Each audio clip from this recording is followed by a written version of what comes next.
Okay. See that? Evan? I was Exactly pretty what I'm impressed doing, with mate. that. It's pretty deadly.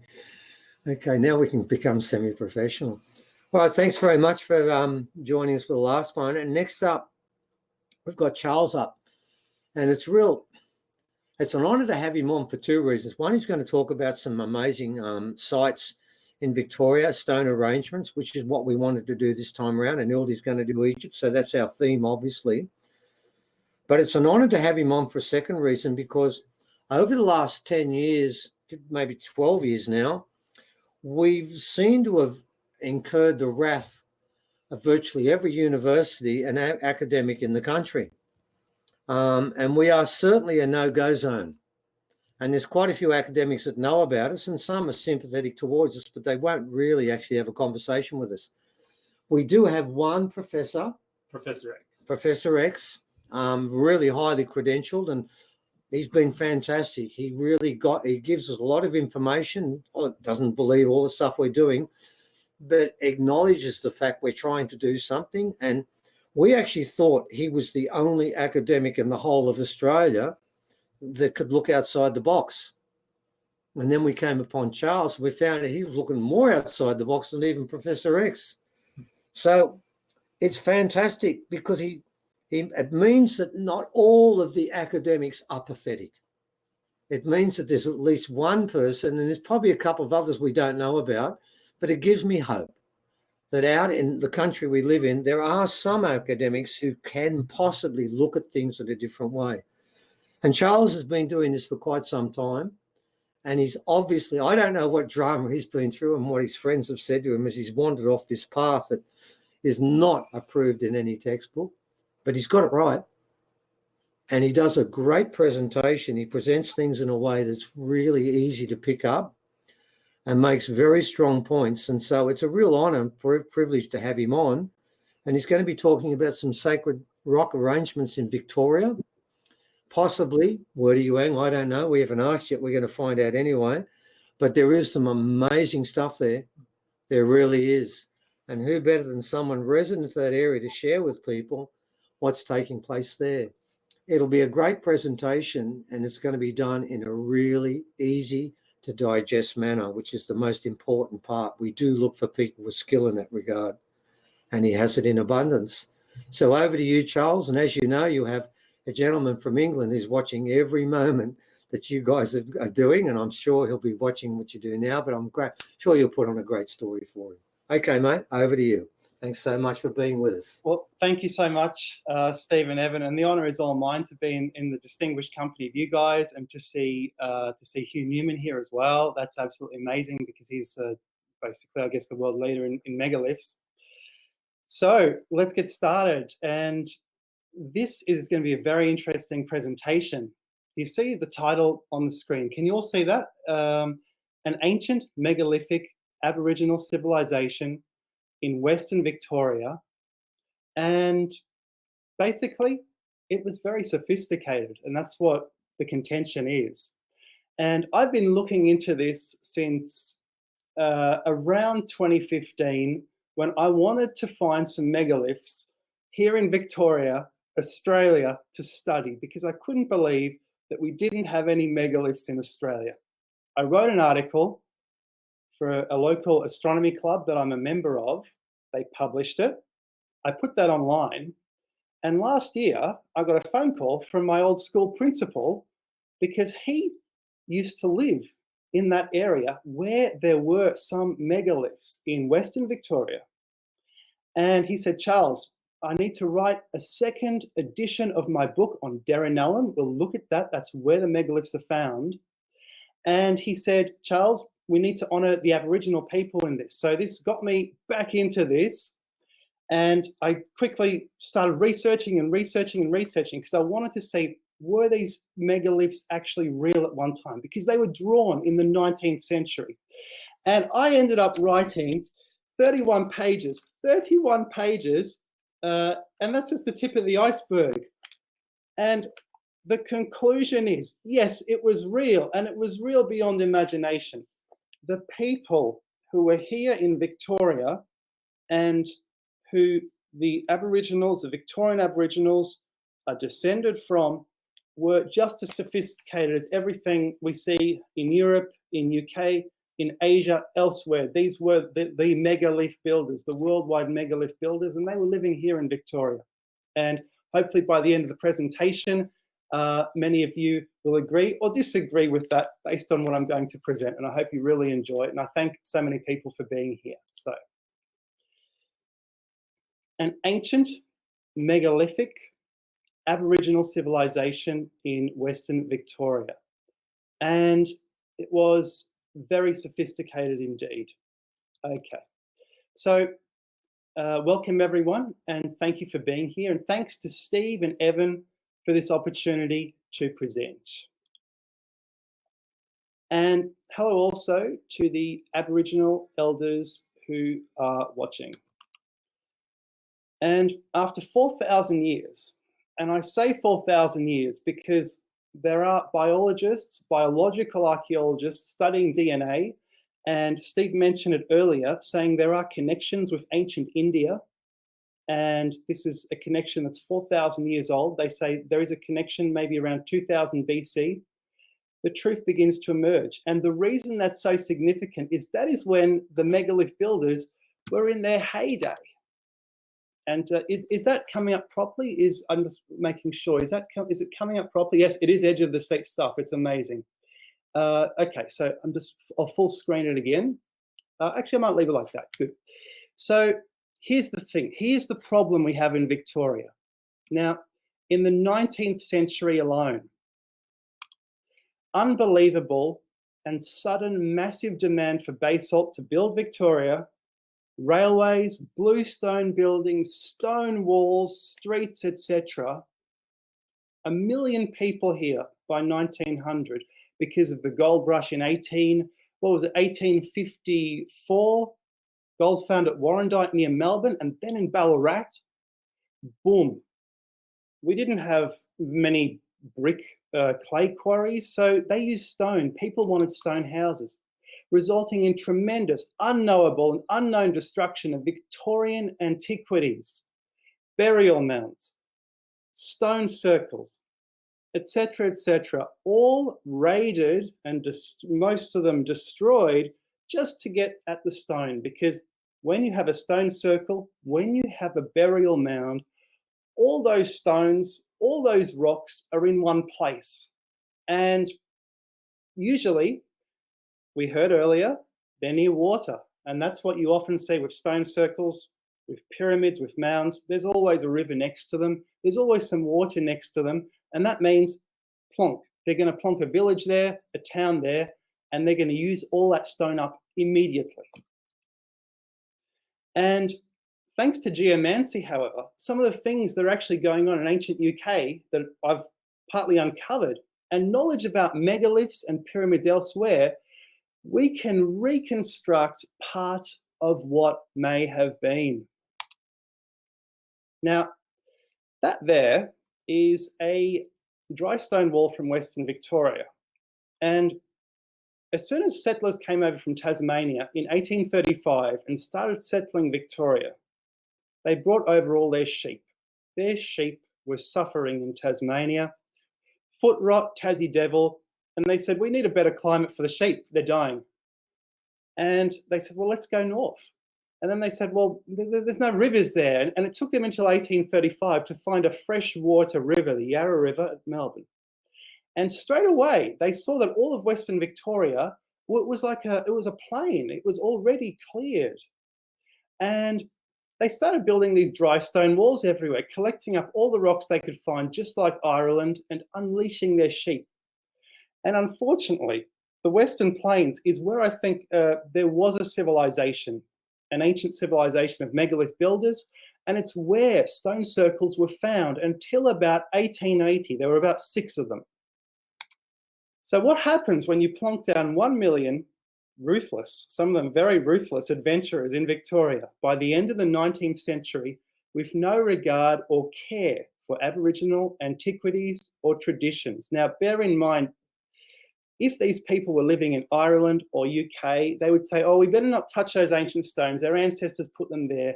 Or we better not touch them because the little people will try and kill us because that's what they believe in Ireland. So they don't touch their ancient monuments, and they have so many for this reason. But here, if they see, oh, the Aboriginals must have made them. Okay, well, they don't matter as much, so we can destroy them, unfortunately. And everyone suddenly needs a new stone house, or they need to build a railway, or with very few brick quarries available in a regional area, you see so many stone houses. So boom, all those circles are going to be destroyed. So let's get to it. What do you make of this?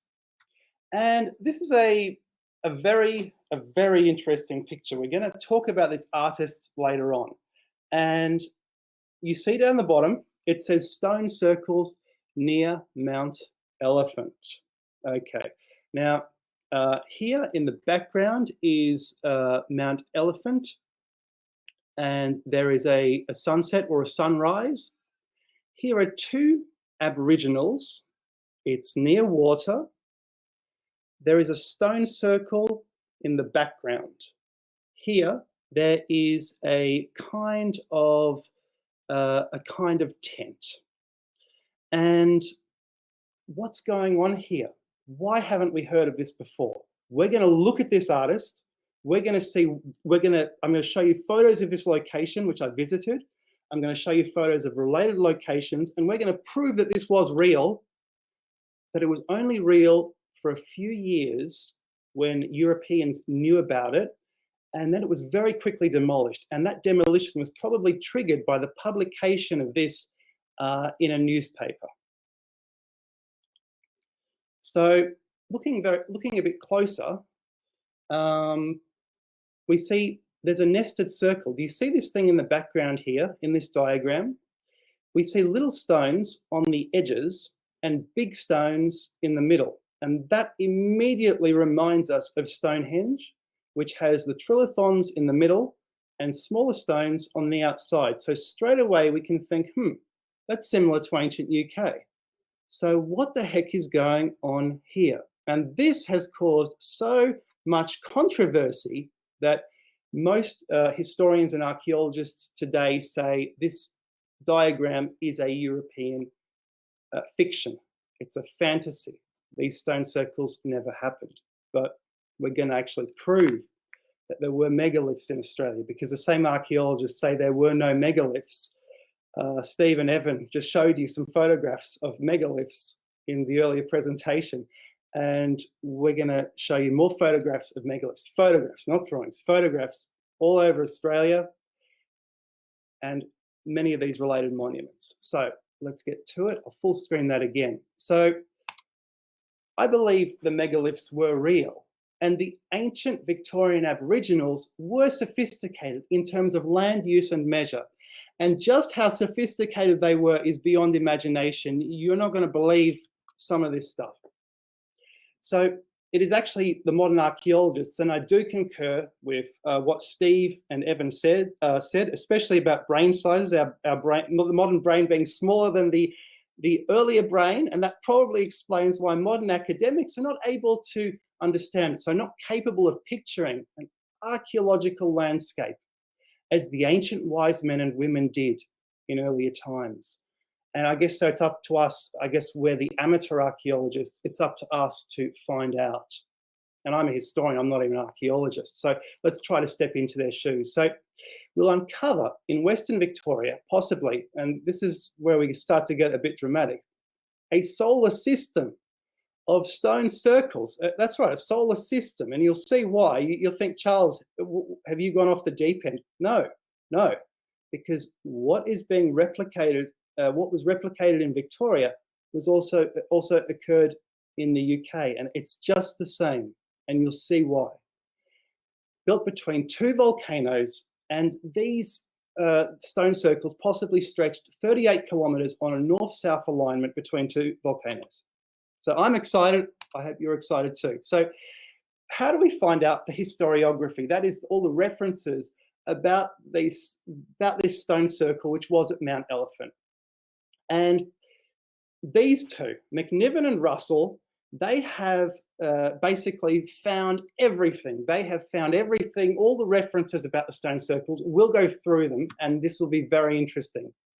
And they also maintain, however, that the Aboriginals didn't build these never happened because they look like Stonehenge. They're too big, and they say the Aboriginals only built small stone circles. So were they once real, or for what I just said, was it cultural appropriation of smaller Aboriginal stone circles drawn as worldwide megalithic ones, as argued by McNiven and Russell and later on Bruce Pascoe, or were they actually real? I think they were real. So, and I'm uncovering every day, even a few days ago, massive evidence that the worldwide pyramid and megalithic culture was indeed in Australia. And why would that not be the case? Ample time, tens of thousands of years for people to visit Australia, to try and settle in Australia, mixing with the Aboriginals, becoming Aboriginals themselves. So McNiven and Russell's argument against the megaliths ever having existed suggests Australia was totally isolated in ancient times. It suggests Aboriginals not capable or willing to build megaliths. But we find evidence that Australia was far from isolated, and I think the Aboriginals were more than capable. So we're going to see an ancient omphalos, and I actually believe that comes from the word womb phallus. It's the womb, the central womb, but also the fertility place.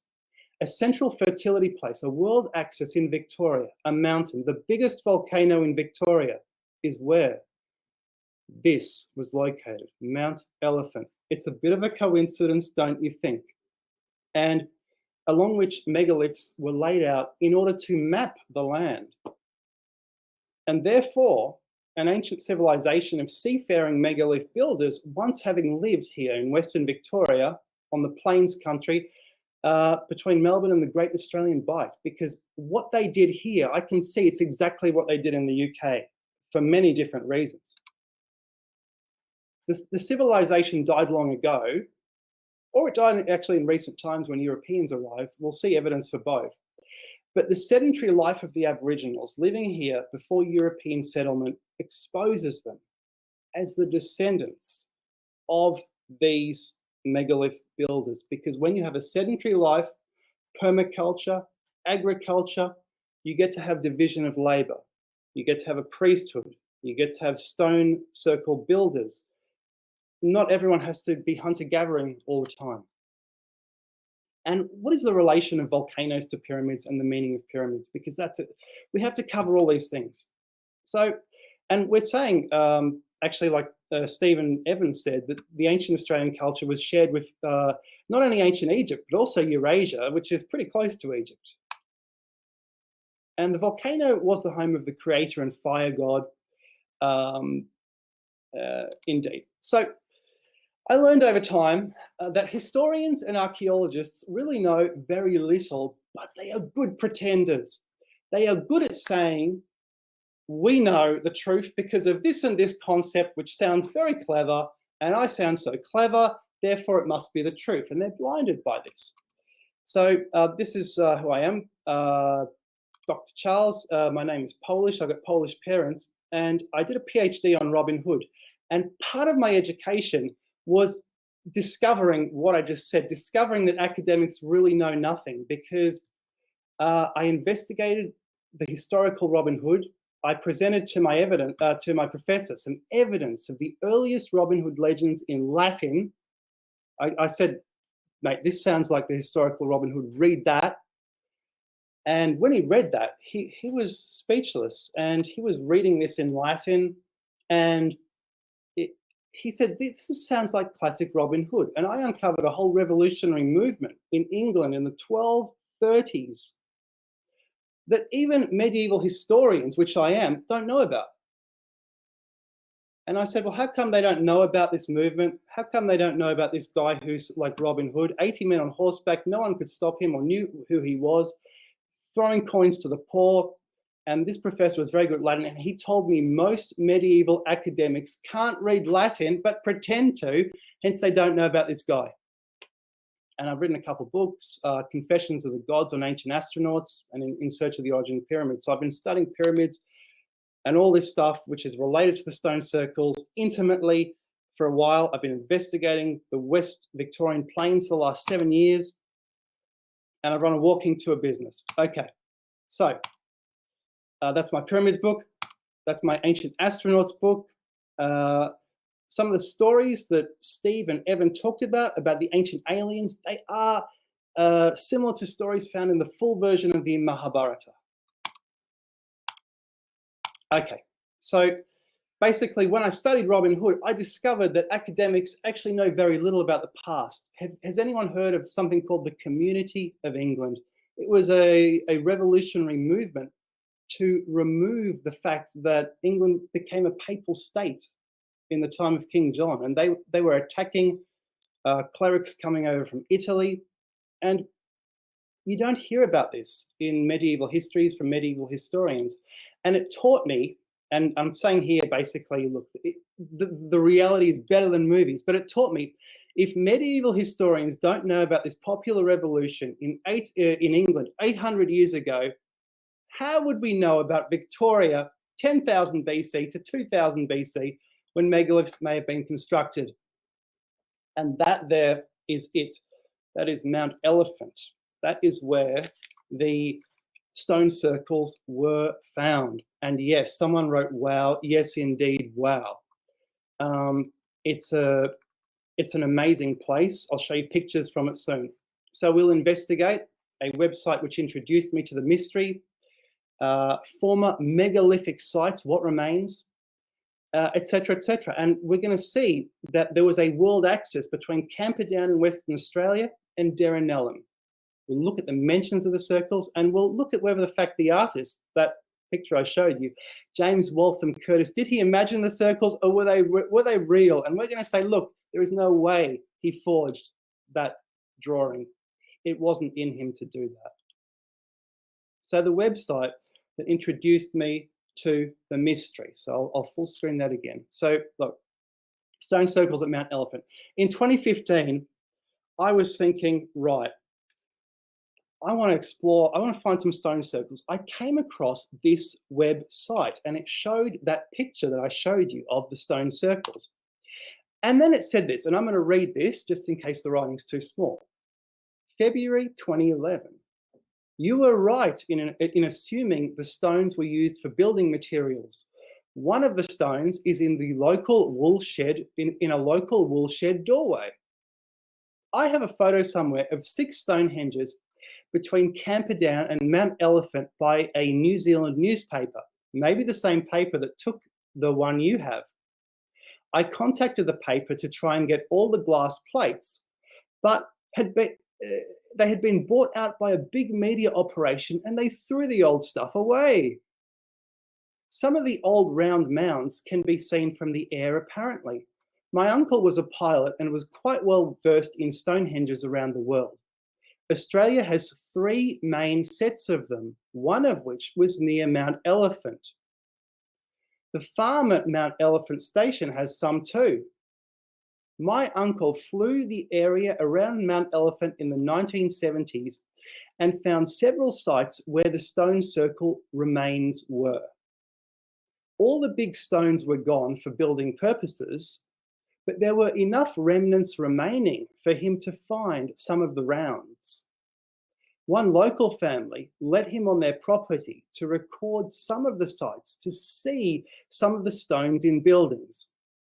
Unfortunately, my uncle passed away in Broken Hill in 2010, and I do not know where all his stuff ended up. So there are some amazing clues just in this statement, So he says there are 6 Stonehenges between Camperdown and Mount Elephant. And the fact is, Camperdown has a huge volcano called Mount Lura, and that is due south, 38 kilometers due south of Mount Elephant. So 6 Stonehenges between Mount Elephant and Mount Lura. It's a world axis. This is incredible. And we'll see later what that could represent. The Stonehenges, we don't know the locations. We don't know if they were real or not, but this is a very interesting clue. And it's very interesting that the guy says there were three main sets of Stonehenges in Australia. So we have one here in Western Victoria, one obviously at Mullumbimby. The other one, I don't know. Ask Steve and Evan. I don't know where the next one is. But anyway, this is what I'm trying to show you. Between Darrenellum and Camperdown, there's Melbourne, 38 kilometres. I'm wondering, 6 Stonehenges? Is one a sun? Do we have the sun and 7 planets? And you're going to say, Charlie, why are you talking about the solar system again? You'll see why. Yeah, you'll see why. And this is actually in the center of the country, the volcanic plains country. And this was a very important place. This was where the Aboriginals lived a sedentary lifestyle. They farmed eels, and they were not hunter-gatherers. The Aboriginals who lived here were basically farmers, and they were peaceful. So the explosive implications of the statement, I realized the beauty of both volcanoes, hence the need to place stone circles near them, and the centrality of the volcanoes as a north-south world axis. And we shall see that the volcanoes, they're kind of like pyramids, they're kind of like heavenly plateaus, and this was a sophisticated people, and this was a religious center here in Victoria, and now we'll examine what it represented. And we'll hypothesize that this was a north-south axis. But why a north-south axis? What's the deal with that? Now, this was of extreme religious importance in the pyramid and megalithic age. Egyptian pyramids face north-south. Now, it looks like it's going east-west. This is the Zoser pyramid, but actually look at that, north-south. The whole complex is aligned north-south. The entrances to all Egyptian pyramids are from the north.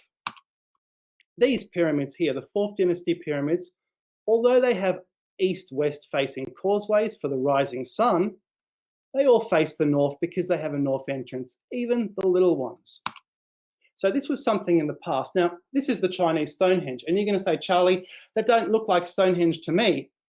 But inside, it has a lintel round architecture, which is reserved, according to the Chinese tradition, for royal temple architecture, sacred architecture. Not only that, the whole thing, this is called the Temple of Heaven in Beijing. It's circular temples. It's lined up on a north-south axis. And there's about 3 of them, as if they were like the 3 Giza pyramids. And this is called the Axis Mundi religion. And the Axis Mundi religion, it's a 20th century term. There's a variety of different authors that talked about it, but it basically means world axis or center of the world. Ancient peoples before 2000 BC tried to have a center of the world, a pyramid, a hill, a mountain, and next to it, a stone circle or something like that. So I mentioned earlier, my principal contacted me. The reason was I actually mentioned him in an article I wrote, and he wrote the only book about Mount Elephant. What a coincidence. And basically, this is from his book. And it's a rich pasture country. There's no gold in this area. The gold was up here in Ballarat, Bendigo. This was just for sheep. They built stone walls everywhere, weighted the stones. If he had called the book Darrenellum, it would capture nobody's interest. The very small town, population of 557. That's Darrenellum in 1932. And you'll be wondering, you'll say, Charlie, how come you're showing me a photo of Darrenellum in 1932. Well, we'll get to that. We have an immense historical gap, an immense problem. I'll tell you why. It was wiped out by fire in 1944. And they're just circling in this newspaper article all the remaining houses. So all the history of if there was any stone circle at Darrenellum, which is Mount Elephant, all that history was wiped out in 1944. So we don't know anything from this town about if there was a stone circle there, if they were demolished. Even the people moved away, the people changed. You won't find someone in Darrenellum today who is an original Darrenellum resident. And why was it wiped out? Well, when they rounded up the Aboriginals, put them into camps, the Aboriginals used to burn anything that fell on the ground. all the branches that fell on the ground, just burn it immediately and burn as often as possible. Well, there were no burnings since the 19th century, so it wiped out the fires wiped out the whole area. And this disaster is the reason my principal wrote the book, because he, as a school teacher in the 60s, he originally, that was his first job. He drove out to Darrenellen and he became a school teacher there. And he thought, this place needs a history. Beautiful Mount Elephant. I need to tell the history of this place. And he used the State and National Library to write his book. And he found that this picture, and from an old newspaper, 1877, the only page on the circles. Where is the further information? Well, we don't have any. That's the thing. So I wrote an article about this. He saw it. He contacted me. This sent me down this rabbit hole. So let's look at trying to visit these megaliths. Visiting Mount Elephant. So Western Plains again. So with some friends, some roommates who used to live in my house, we went over to Darrenellen. So we arrive at Darrenellen and we go up to the, basically there are volunteers running Mount Elephant, which is open, I think it's 2 Sundays a month. And this is looking from the car park. We were like the only car in the car park. People don't even know you can go here. They don't know about this beautiful mountain. And I said to one of the volunteers there, there's a Stonehenge around here somewhere. And he said, oh yes. Well, he said it's been demolished, but they were over that way, 2 kilometers over that way. There was an estate called, and it's called Stonehenge's Estate. And I thought to myself, well, that's a coincidence. And he said, yeah, they were real. They were over there. And when I saw this sign, welcome to Mount Elephant, and it actually says Mount Elephant is the largest scoria cone in Victoria, rising 240 meters above the plains with a crater 90 meters deep and measuring 1.3 kilometers across the base. And it was purchased in 2000 by the local community to be preserved and enjoyed by all. Please assist our dedicated volunteers to keep it litter free, etc., etc.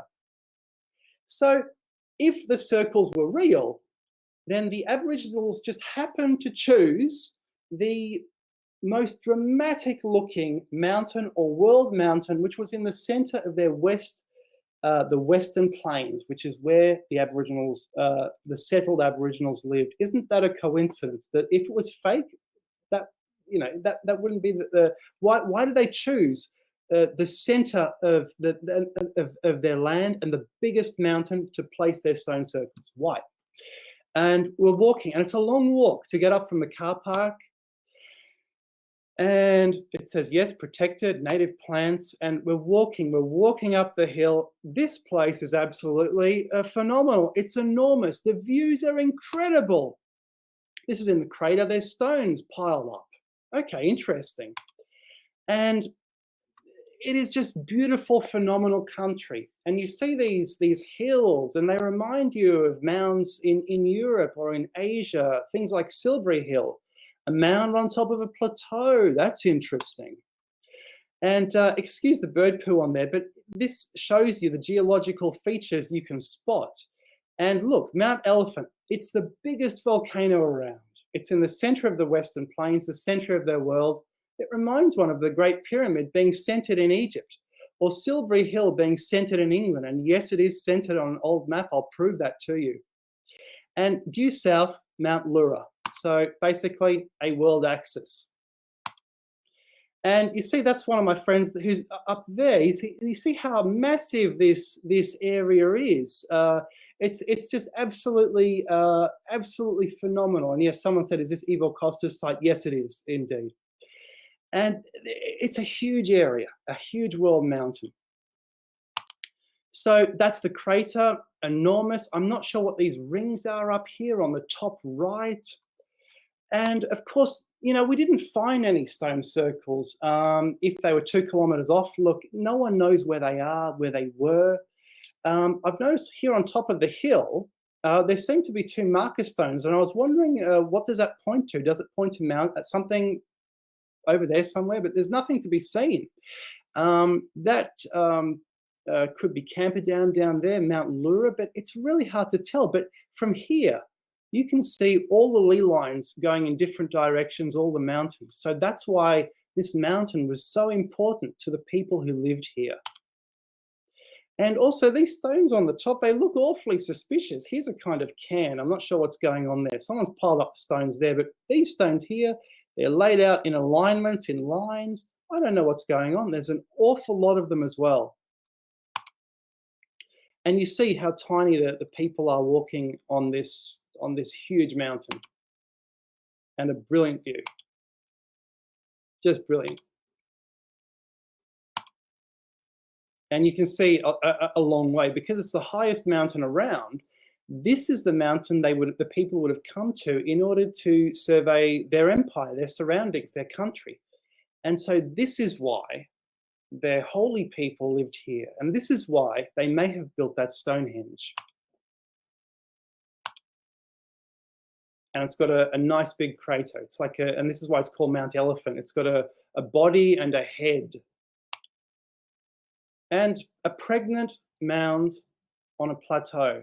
That's a theme we see a lot of when we look at the pyramid religion. A mound on a plateau. And that's what this is. Yours truly. And yes, you look up the old documents, Stonehenge estate in the area.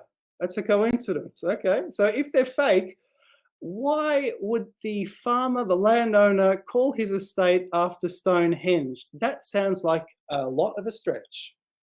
So let's visit now the other part of this world axis, Camperdown, Mount Lura, the other part of this complex of potentially what was 6 Stonehenges.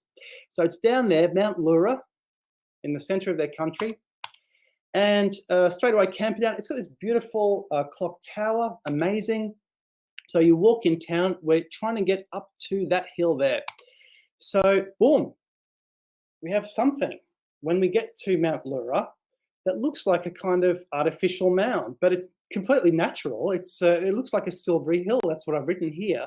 A mound on a plateau, a twin peak. And it reminds one of the circle twinning you see inside Avebury or inside the Tara Mound, because what you have is at Avebury in England, you actually have 2 circles inside a kind of almost like a crater around it or something. And that's what we have with volcanoes. They're twin peaks, twin circles almost, which is interesting. And this is the area, this is the Western Plains. They're flat, they're empty, they're for sheep, they're for cows. There's these lakes which are fresh water and salt water. And this is where sedentary Aboriginals lived. For warmth, they had possum skin cloaks, which were very elegant. They had eel farming, fish farming, eel traps. They had an obsidian axe trade. And they may have had a lot more, but so much has been wiped out by the European farmers when they came here. And from the top, again, it points to all the alignments. And yes, it's a brilliant view, an absolutely wonderful view. You can see so much from the top. You know, and look, Green Plains, it looks almost like Europe. It's sometimes in those parts of Victoria, it doesn't even look like Australia because it's actually so green.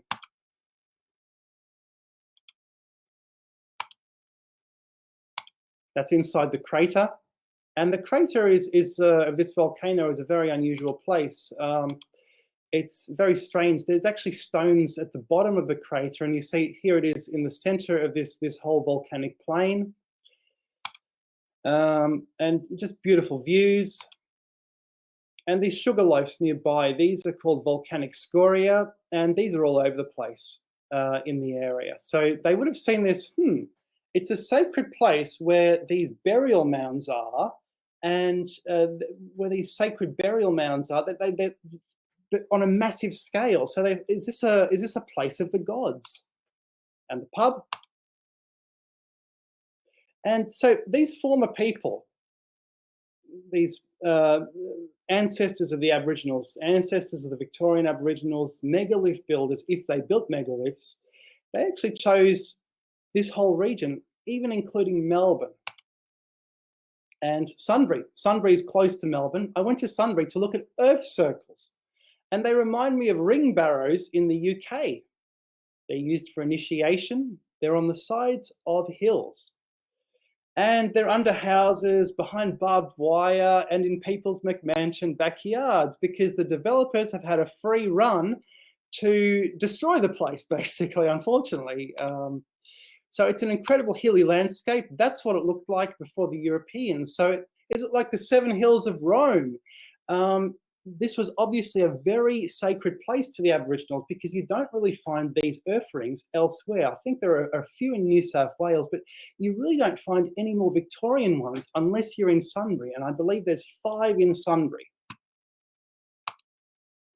And there's Melbourne down there. And basically Sunbury is there is Sunbury, Melton, Macedon, and the start of the Western Plains.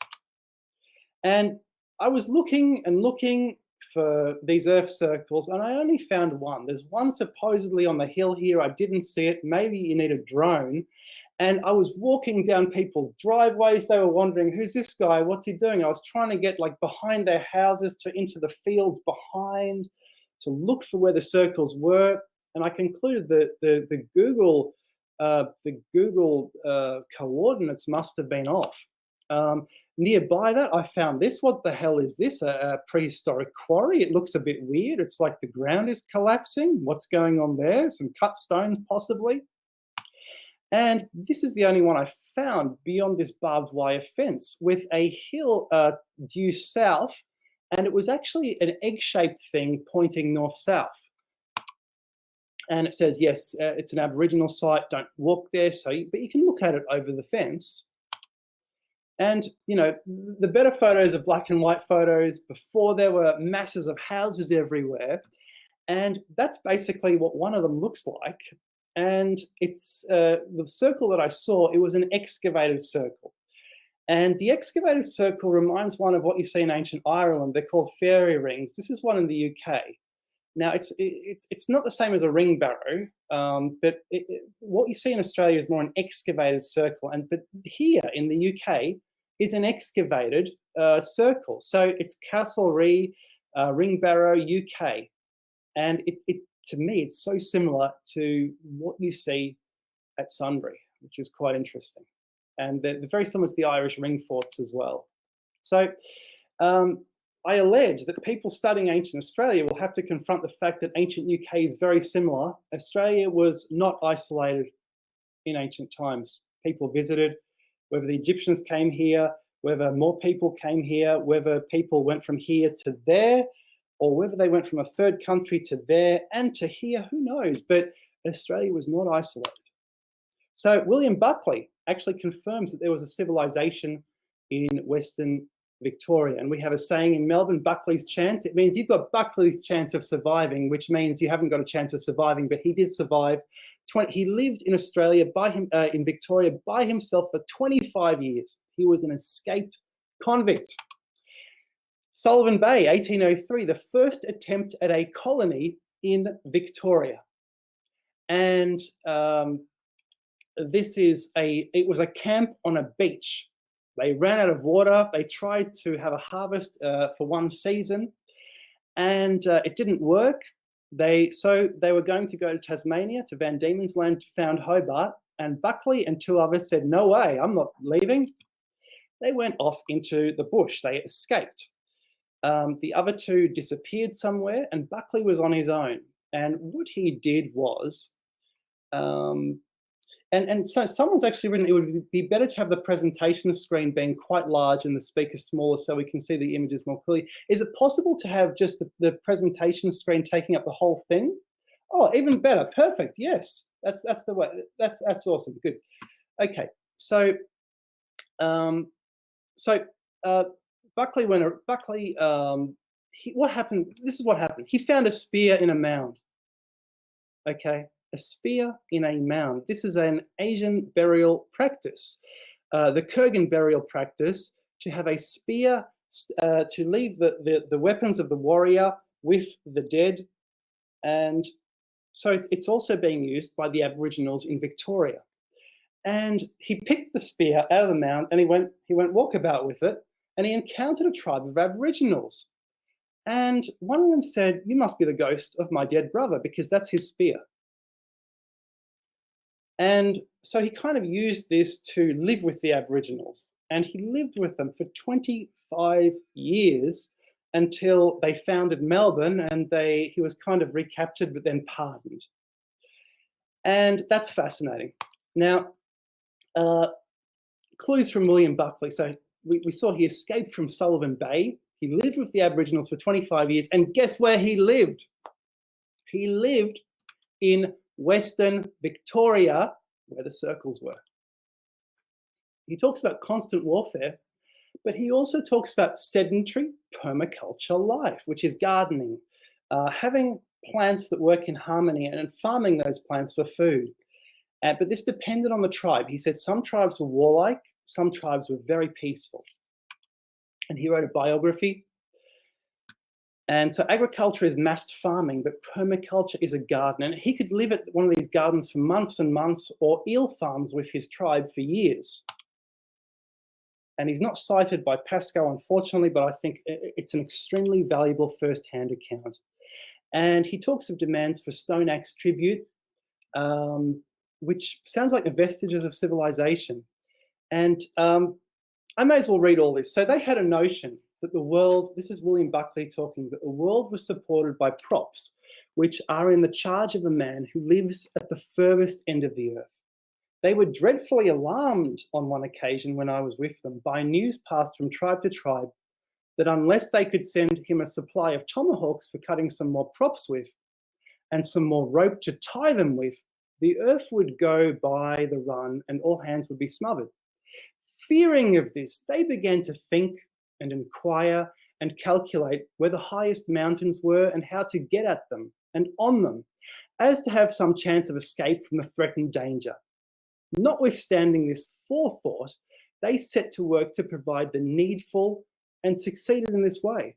Passing on the word to the tribes along the coast, some settlers at a very, very great distance were robbed of axes, saws, rope, the tiers of dray wheels, all of which were forwarded on from tribe to tribe to the old gentleman on the other side, as was supposed, in time to prevent the capsize, for it never happened. A tribute of this description is paid whenever possible, but who the knowing old juggling thief is, I could never make out. However, it is only one of the same sort of robberies which are practiced in other countries of what is called Christendom. So he's basically saying there's this kind of taxation system, and they believe the world would topple over unless someone had the tools. Someone holding up the earth the earth would topple over unless someone had the tools to fix it. So they had this intertribal system of taxation, which is remarkable. It shows that this was a large, almost like a large country, a unified country. And what he's talking about is actually the pyramid religion. The pyramid represents the world. This is the truest pyramid I've ever seen. It's in India, the Vettavan Kothal temple.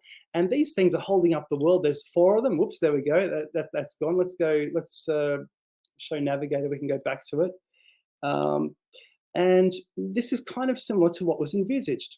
Now, these people lived all over. So in Melbourne, we have a scar tree. This was bark taken for making a basket. They lived in Melbourne, near the Yarra River, for fresh water. There's the city. They lived in South Melbourne. There was an Aboriginal mound before this beautiful town hall was built. There was probably an even more beautiful Aboriginal mound, and this is exactly on the top of a hill called Emerald Hill. So, and the Aboriginals have lived all around. And that was, it's funnily enough that the mound was replaced by a kind of small pyramid for having a fountain on. So I've satisfied myself that there was a civilization in Western Victoria because that's where Buckley lived, on the lakes of Western Victoria. He could live there.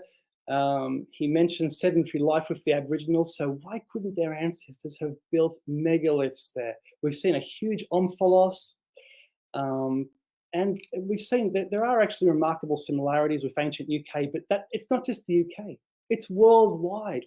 These are traits of megalith builders who lived worldwide, people who venerated pyramids, barrows, mounds on top of hills, megaliths. So are we looking at a seafaring people?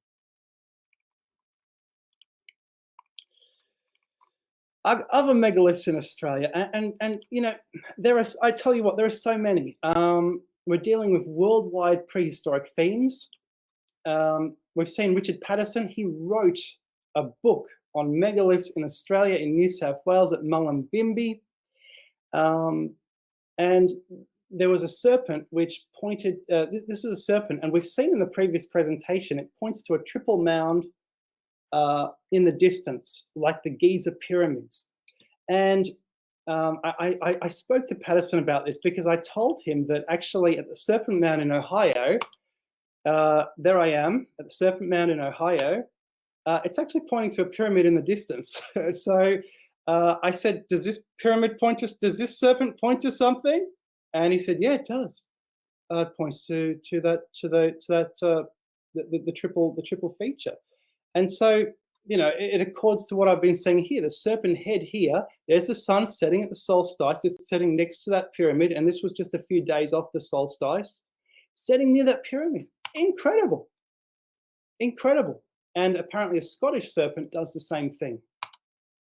And by the way, why was Mullumbimby chosen in New South Wales for its stone circle? Well, I mean, look, there's a world mountain right there, absolutely enormous. And by the way, it looks like paradise, those trees.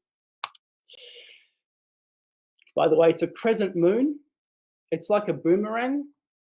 This was a lunar culture. If it's very old, we saw that those people had bigger eyes, nocturnal people, venerating the moon, being guided by the moon. And this is a LiDAR. I saw a Twitter by a PhD student called Jost Hobbits, and he did this rendering, and between Stonehenge, there seems to be a boomerang-like feature. So I've always wondered, you know how the avenue comes off Stonehenge, but it was also modified to turn into a river. Now, I'm not sure if that's the river there, but it seems to go up the other side and off to a barrow like a boomerang. And I showed this to Patterson, and he said, yes, it looks like Mullumbimby with certain differences. So yeah, there are similarities. And wherever you go in, this is a megalith that looks like the megaliths we saw earlier in that drawing of the Mount Elephant stone circle. This is absolutely amazing. These are in New South Wales. They're close to the coast. And here we go, standing stones within 5 kilometres of Mullumbimby, Byron Bay. And Patterson says in his book, there are hundreds of them. Look at that and look at that. It's almost like it was the same people which went between New South Wales and Victoria, maybe by canoe or something. And how can the archaeologists say there are no megaliths in Australia? It's unbelievable. They create a concept and then they believe it. And someone told me about this. It's a moai in New South Wales, like Easter Island. It was found face down. It was found by a guy apparently called Sonny Burton, or a bricklayer discovered it, or a water worker discovered it, or a water worker carved it. There are so many stories, but according to this, and this is near, it's not too far, it's in a different location, but it's not too far. It's northern New South Wales, not too far from that area. He says in the 70s and 80s, basically, the head of this thing was found face down, more than knee deep when found. It had a crack running through it, and they were digging a footing trench for a small wall which was being built, long gone now from the photos. I was there and saw it being unearthed. I always wondered if it was somehow related to the weird core holes and carved rocks found in Smith's Creek. So another megalithic site, just extraordinary. And that someone here says it was carved by a water worker. I mean, you know, there's so many stories about this thing. So, you know, we can be skeptical, or we can say, look, we can accept other eyewitness accounts. Who really knows? It's almost like an Olmec statue or a Buddha. So anyway, we've seen so much evidence around Australia of all this stuff. Now, we need to look at ancient Egypt as well. So the beaker culture, 2000s BC, clearly a naval culture on the rivers, England, over a wide area of land. Were they on other parts of the planet? They don't seem to have gone to Eastern Europe. We don't know too much about them. Are they related to Atlantis? Pyramids. I've written a book about pyramids, but I've only recently come to understand what pyramids actually mean. Pharaoh is the same root, pariah, fairy, and it means mountain dweller, king of the mountain, because far or berg is a mountain. Egyptologists claim it means householder. That is not the case at all after because a pyramid is not a house. Does it mean fire in the middle? No. A berg relates to boreal, which is facing north. Borealis means north in Latin. It's the same root. Pira Mater, it's almost like it's Mother Berg, Mother Mountain, the mountain in the center of the world. And we're starting to see the worldwide mountain religion emerging as a basis of the pyramid religion. Berg Mater, Pyramid, Berg in the middle, Mother Mountain, and motherhood also happens in the middle, the womb, mountain in the middle. And that's kind of my etymology for pyramid, but I don't mind if you have a different one. But we see the Great Pyramid apparently in the center of the landmass of the world, in the center of Egypt. Now, in Middle Egyptian, this is a mer. It's called a mer. And in India, the world mountain is called a Meru. Right? Now, that's a coincidence. And basically, this is where the world tree grows. And you see in this diagram, it looks like a stepped platform on top of a circular plateau. And that is just what it is. It's a circular platform on top of a plateau, on a steep plateau. And then you have the world, the hemisphere, the elephants, and another hemisphere. So mer, it means it's not an Egyptian word. It's a borrowed word. It's a Eurasian word. It means walls, weight, burden, as in nightmare as well. But I use this word to show that mer, because mer in Polish, for example, muri, it means walls. It means the walls of a plateau. So a mer is what you put on a plateau, steep sides, a walled mountain. That's the Polish version at Krakow of Giza. It's stunning. It's a pregnancy, a walled mound on a plateau. Same thing in Ireland, a world mountain. This is their biggest, you could call it pyramid in Ireland, on a plateau. That's the guy that needed the tools. So when they found a plateau, they said, bingo, it's world mountain. Let's put the world circles, the stone circles here, because it fits the religion. And yes, the volcano can be used as a pyramid. La Venta, the Olmec pyramid. So the purpose of Stonehenge, I found a master plan of it. So, and this is quite fascinating. And it exposes Silbury Hill, Old Sarum, Stonehenge in the middle. So I'll get to the master plan. I'll show you the master plan. So it's in a book by Matthew Paris, and he's the guy I studied to find out about Robin Hood. A great chronicler. He wrote so much information about everything. And he left us this map. And I think it's the map that generated Atlantis, because it places Old Sarum in the middle, which looks like the city of Atlantis, as we'll see. But in the middle is a place called Salisbury. And he divided England into 4 equal areas with a north-south axis. Now, isn't that similar to what we see in Victoria? So there's a string of cities up and down, left and right. And it's similar to the English flag. And you notice this area would therefore be equal to this area here. Okay.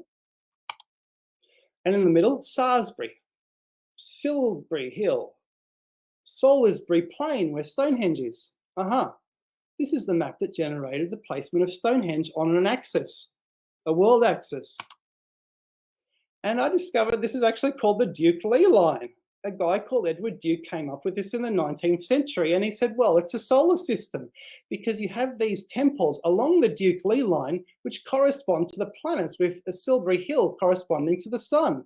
And this is why at the start of the talk I said that that axis alignment corresponds. That axis alignment, the possible 6 Stonehenges going north to south, is a possible solar system in Western Victoria. And we can read about Edward Duke, but I don't have too much time. But basically, Edward Duke, and they trashed him.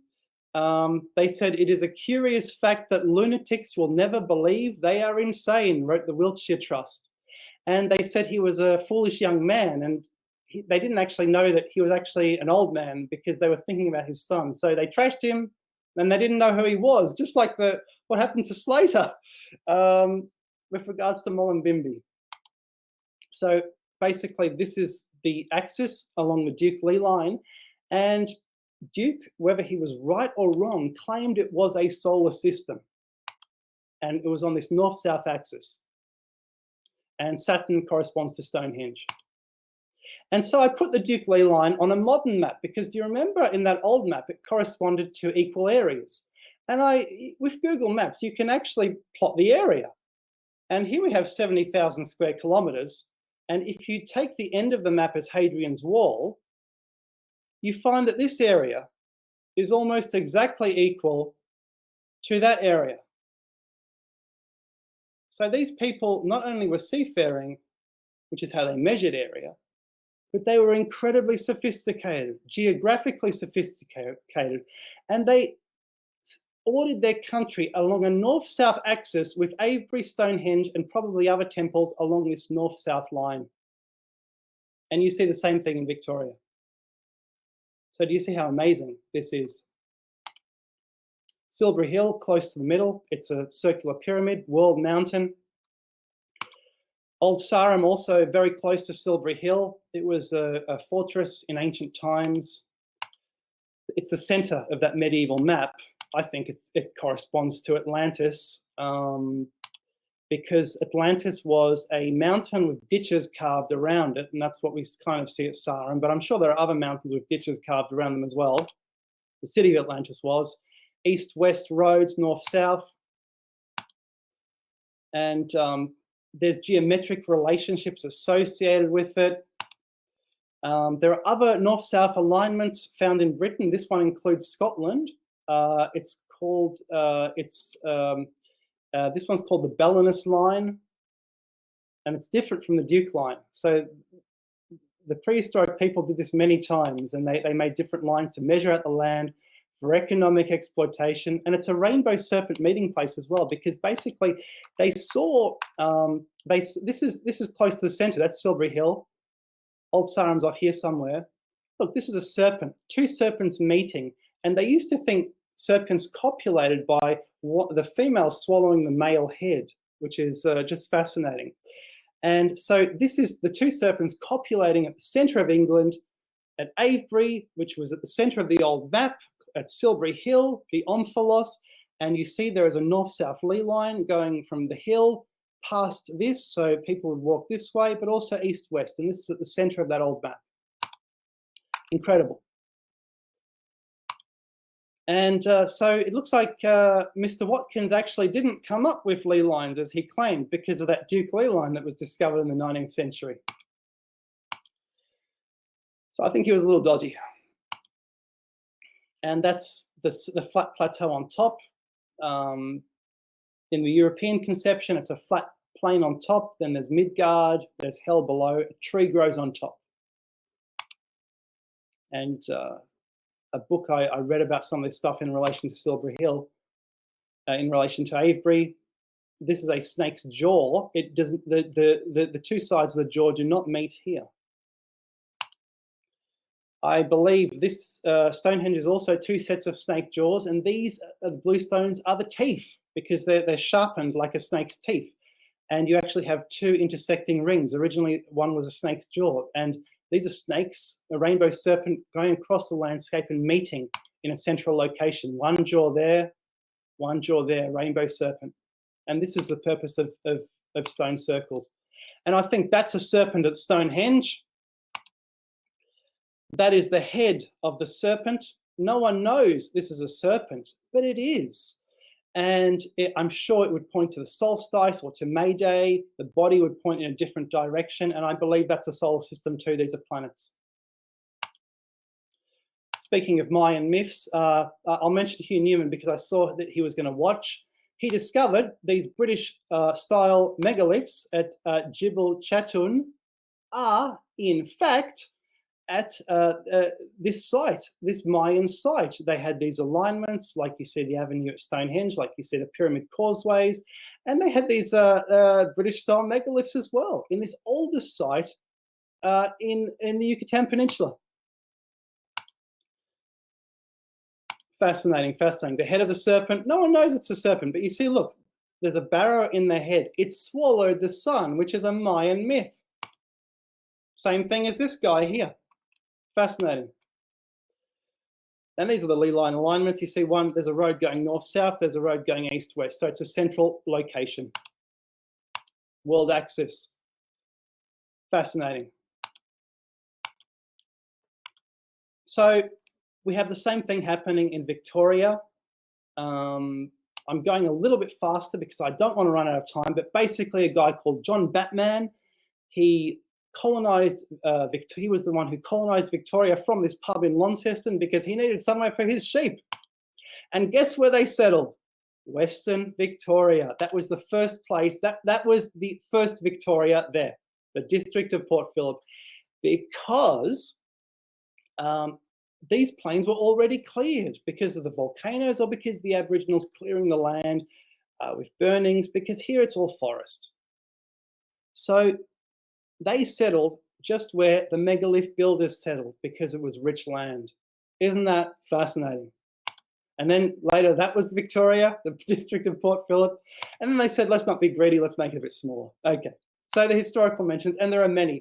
So this guy invented chloroform, and he basically said, Mount Elephant Plains in Victoria, there are circles from 10 to 100 feet in diameter. Sometimes there is an inner circle. The stones composing these circles or circular areas vary in size and shape.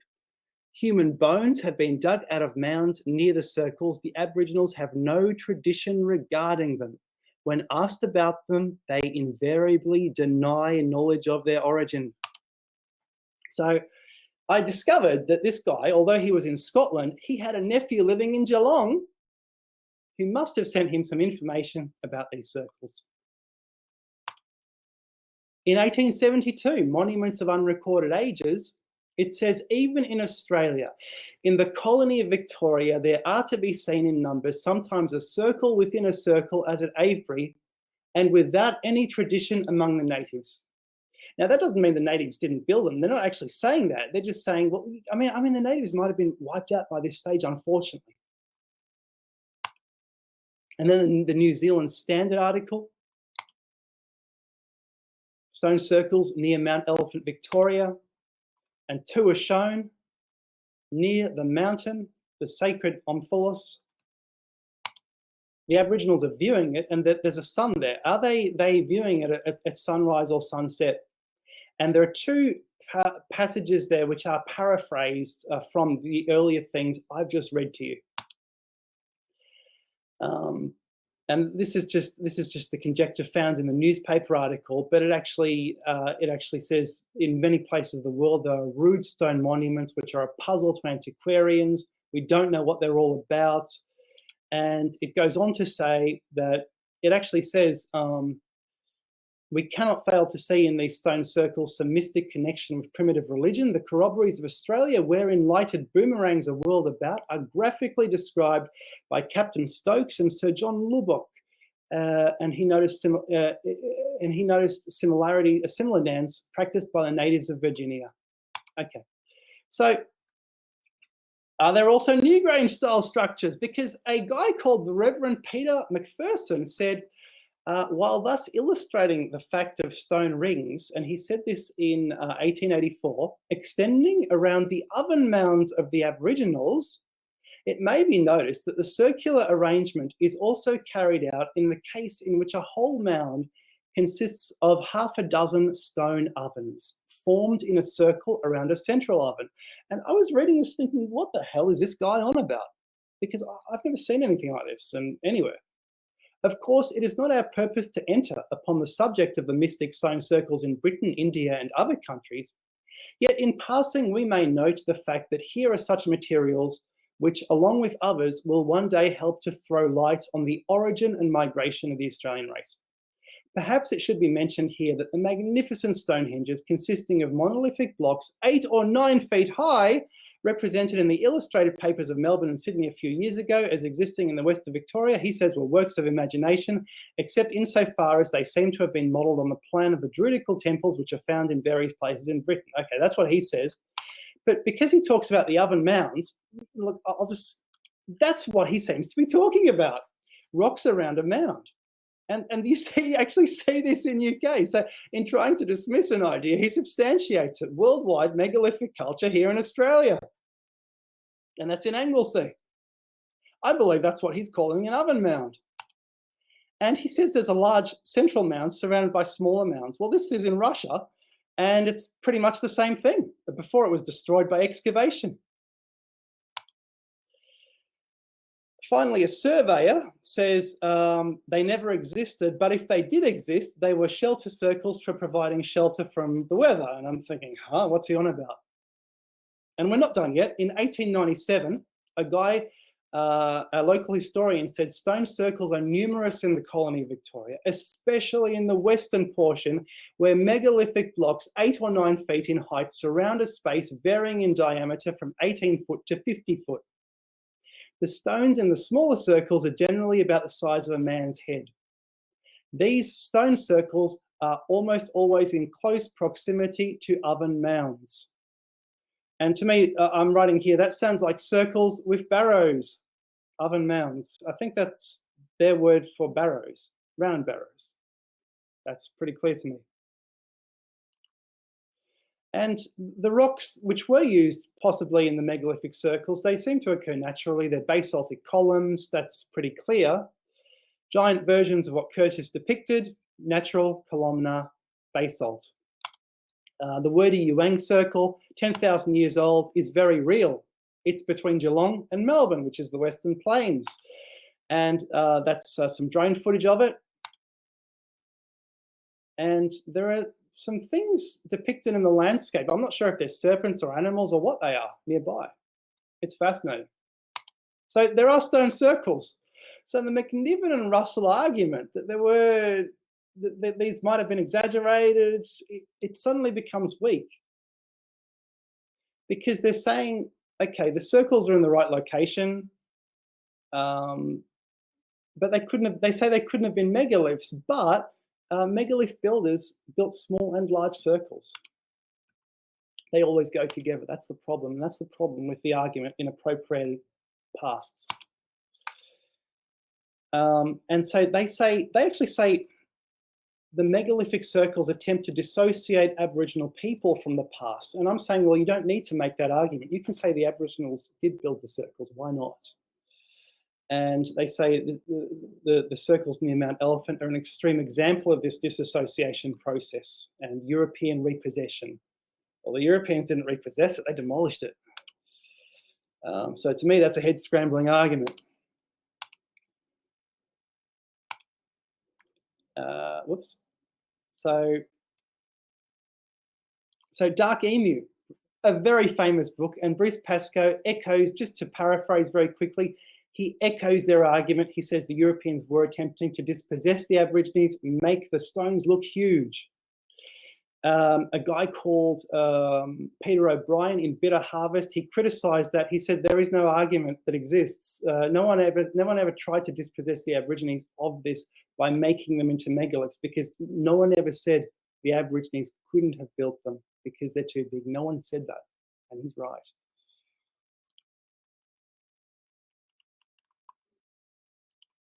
So I'll have a look to see it at I'll look at the comments. So can someone tell me how much time I've got left, please? Because I don't want to go over time. So let's get on to the final part. Did James Waltham Curtis forge the circles? So Leah says a couple minutes. Okay, look, here's the thing. Here's why he couldn't have forged the circles. They say he's made the Aborigines look small, the megaliths huge. Well, guess what?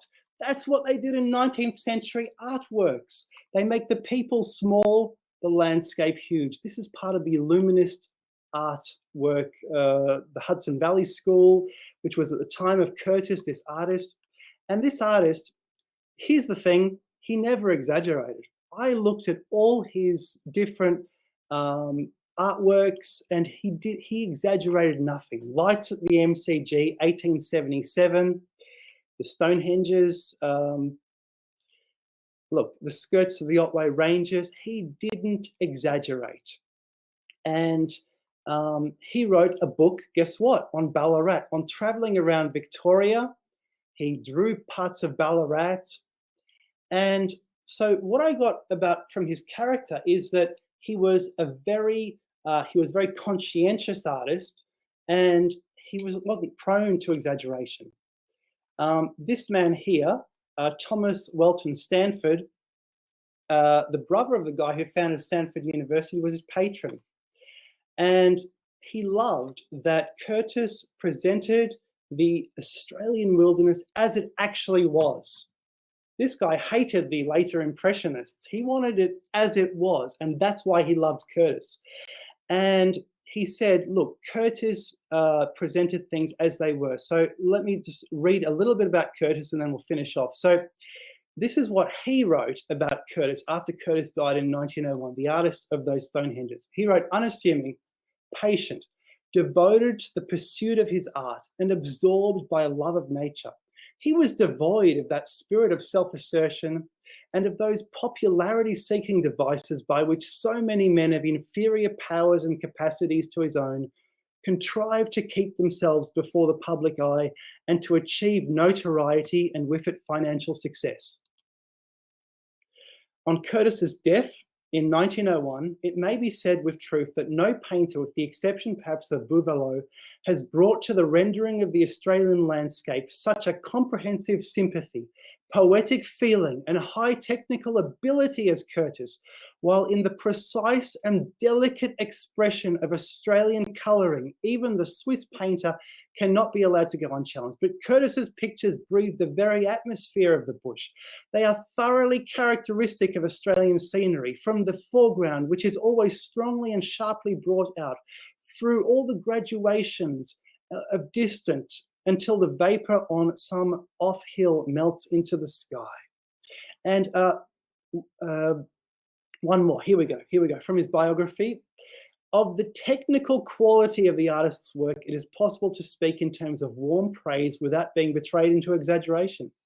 Its uncompromising honesty, sincerity, industry, and sedulous attention to detail are such that nothing essential is overlooked, nothing is slurred, nothing is left unfinished. Every landscape is a perfected picture, not a mere impression or a hasty sketch.